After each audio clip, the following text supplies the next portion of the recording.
নমস্কার। এখন বর্তমানে যুবশক্তির আবেদন শুরু 22শে জুলাই থেকে। প্রতি মাসে আপনারা 3000 টাকা করে পাবেন। এটা কি সত্যি? সত্যি কি শুরু হচ্ছে?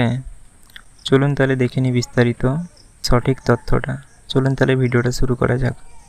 এখন বর্তমানে অনেক জায়গাতে সোশ্যাল মিডিয়াতে ঘুরে বেড়াচ্ছে এমন ধরনের পোস্টার যেখানে লেখা আছে 22শে জুলাই থেকে যুবশক্তির টাকা ঢুকবে কিংবা যুবশক্তির অ্যাপ্লাই শুরু হবে, কিন্তু এমনটা এখনও সরকারের তরফ থেকে কোনো ঘোষণা করা হয়নি। এবারে বলে দিই প্রথমে আপনাদের কী কী ডকুমেন্ট লাগবে। আপনাদের voter card, Aadhaar card, ration card, PAN card, শিক্ষাগত যোগ্যতা, মিনিমাম মাধ্যমিক পাস এবং ম্যাক্সিমাম গ্র্যাজুয়েশন পাস, এবং আপনাদের নাম ভোটার লিস্টে ছিল এবং আপনাদের নাম এসআইআরে কাটেনি এর প্রমাণ, এই সকল কিছু হলেই হবে। এবং আপনাদের ডিবিটি লিঙ্ক থাকা দরকার। এই সকল যোগ্যতাগুলো থাকলেই হবে। এবারে কথা হচ্ছে এটাই যে সত্যি কি শুরু হচ্ছে। এখানে আপনাদেরকে একটু সত্যিটা জানতে হবে এবং সত্যি সবসময় কঠিন হয়।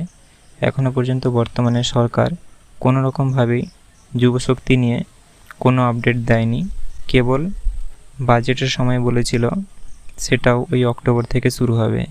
তো এখনও বর্তমানে কোনো রকম কিছুই বলেনি যে জুলাই থেকে শুরু হবে কিংবা 22 তারিখ থেকে শুরু হবে, এমন কোনো আপডেট নেই।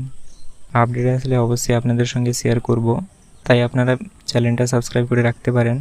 আশা করি আপনারা সকল কিছু বুঝতে পেরেছেন। তাও যদি আপনাদের কোথাও কিছু বুঝতে অসুবিধা হয় সেটা আমাকে কমেন্টে জানাতে ভুলবেন না, এবং আপনাদের যদি কারো কিছু জানার প্রয়োজন হয় সেটা আমাকে কমেন্টে বলতে পারেন, আমি অবশ্যই আপনাদের উত্তর দিয়ে দিব।